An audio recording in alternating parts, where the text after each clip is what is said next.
Hey guys, so I'm gonna go ahead and get a little bit of a start on this load of logs that we've got out here. Now that I got everything set up, processor set up, back in position, so it's kind of late in the afternoon. I'm not going to get a whole lot done, but I'll at least get the live deck loaded and maybe try to run one, or well, probably just one live deck, if that even, honestly. I got a good bit of stuff I need to do this afternoon when I get to the house, so get a start on it and pick back up on this one tomorrow more than likely, and try to run through. I might be able to run through this whole truckload that we got. I'll go ahead and show you the logs that we had hauled in. It was over the weekend. Today's Wednesday, and I've just been working on the processor, as you guys know, and got it all set up right here, ready to go, serviced up and ready. So yeah, I'll show you this load of logs that we got in, and they sorted out a few hickories for me. They of course know that we separate hickory from our oak, and some of these hickories aren't the, I don't know, the camera doesn't really do it justice, but some of this one's a little wonky there with a knot on it. It'll run fine. It's just, you know, it's not going to make beautiful wood with knots like this compared to that pile over there that's just gorgeous hickory logs. But and I believe there's some more hickory in this. I think when I glanced over here, I think I saw, I did it from a distance. Now I'm not seeing any now that I'm up here on it. Maybe he sorted out all the hickory for us, which is awfully nice of him. He doesn't usually do that for us, but that does simplify things for me. Not that it's a big deal, but I'll go ahead and just move these hickories out of my way. And I think what I'm going to do is I'm going to keep them separated. That way we can, you know, you guys can have an idea how much. This is a tractor trailer load. I'm not sure the tonnage on this one right now. He'll get with me on that and usually come up and pick up payment for the logs one day during the week when he's in the area. So I'll get the tonnage on it, but it's probably going to be around 30. I mean, he hauls loads that are usually between like 31 and 35 tons, somewhere in there, and that includes this hickory here. But I'd like to try to run it all into one pile for you guys, so then we can just kind of look at it and see, and then, you know, we'll take into consideration this hickory as well. But that'd be something fun to look at. Right now, I mean, I kind of want to do this in a future video, just get one tractor trailer in here and do the same thing. And typically this supplier brings me almost all oak. A lot of loads he brings 100% oak, and if he does that for me, that would be even better, because then I can just run it all at once into one pile. If I could, I'd like to just crate it into IBC cages. It'd be very informative for me to know, as well as you guys, you know, and then we can kind of quantify how many tons, you know, are in those, you know, IBC cages, and how many IBC cages we made, how many cords we made. You know, I mean, we have a pretty good idea. Of course, we've been doing this a while, but it'd be great, you know, to be able to get that on camera and be able to, you know, now that we are doing, you know, filming things, and that way we, you know, we can look back if we ever need to, and kind of see where we are as far as costs involved and that kind of thing. So, and what we get out of a per ton or per tractor trailer, however we want to look at it. But this one being that there's that hickory, and right now I'm still filling up this customer pickup area over here. You know, I'm not gonna be crating this one up into IBC cages. I'm gonna be moving it more than likely over to just finish this area off. I want to finish covering this concrete here entirely, and then we'll start down at that end when we start loading this out. You know, once fall gets here, you know, that stuff down there has been split for a long time, so we'll pull those cages out of the way, and of course we'll get some wood that spills out in the gravel, which, you know, we'll work it back up. Once we get back up to that slab, we'll be in good shape, and we'll be pulling from that side over, and this will be the last stuff that we end up selling at the very end of winter here, if we get this far into this pile. Just depends on how the winter goes. But I want to crate this, you know, continue this line with crates here and crates here, and then we'll be pumping wood over the top of those with the I mean, we won't go 3 high, we'll probably just go 2 high. That way we can get over them pretty good just right in this area. But I mean, I can move it over to there. We can probably easily get another tractor trailer of oak right in that area. I know it doesn't seem like it, but it's amazing how much wood this bin right here holds, how much we have in there. But yeah, I'm gonna go ahead and we'll get you guys to follow along. I'm gonna get the T190 with the grapple bucket on it, and go ahead and load the live deck up and see what we can get done today, and hopefully finish up tomorrow. So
all right guys, got the live deck loaded up. These are good sized logs, pretty good diameter. That load looks pretty good. I mean, I had requested smaller stuff. This was the supplier that supplied me with some pretty big stuff last time. They've been supplying me for a while, so it's nothing new, but they know my specs and what I want, but they seem to just push the limits. That's always been a struggle for me, to getting consistent supply of what I need. I can get plenty of logs, but that stuff's pretty good. So this is a better load from them. Shouldn't make as many resplits. I mean, this log right here is going to make some resplits. That's a pretty good size diameter. I think I threw one up here. This is definitely going to make quite a few. Well, I don't know, this stuff's pretty good size. Not too many resplits in this live deck, so that's what I like to see. Hopefully they can continue to bring me loads more similar to this. We'll get these smaller engines cranked up.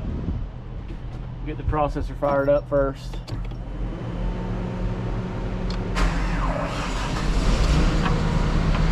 And then we'll get some wood made here. What in the world? Well, it's been a little bit since I fired it up, but didn't expect it to do nothing. Guess I'll go get a jump box, see if we can get it started.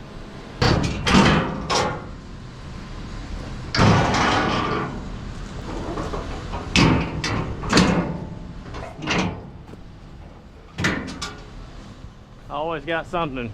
I gotta put a pin in that before this door just falls off. So I'll get a pin for that and a jump box, and we'll see if we can make some wood.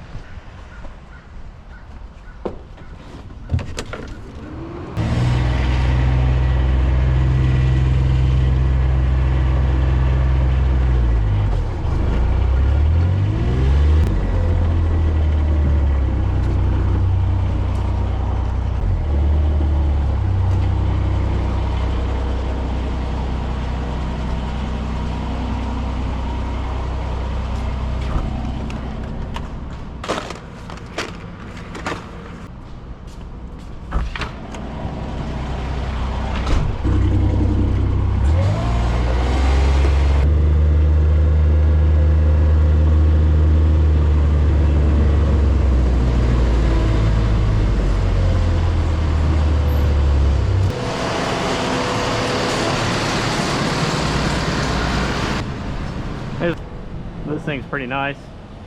It can jump, you know, diesel engines and stuff, so it's powerful and real small and easy to carry around.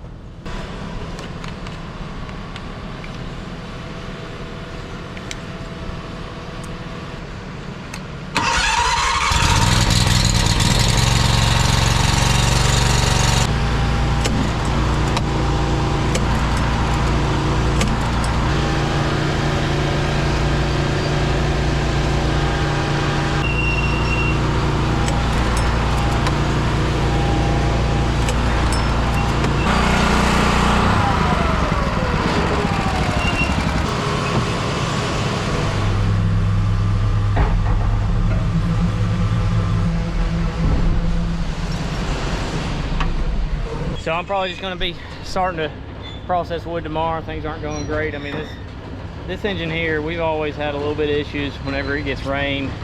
We've had a ton of rain, and seems like it gets a little bit of water in the fuel or something. So I'm going to fight with this thing for a little bit.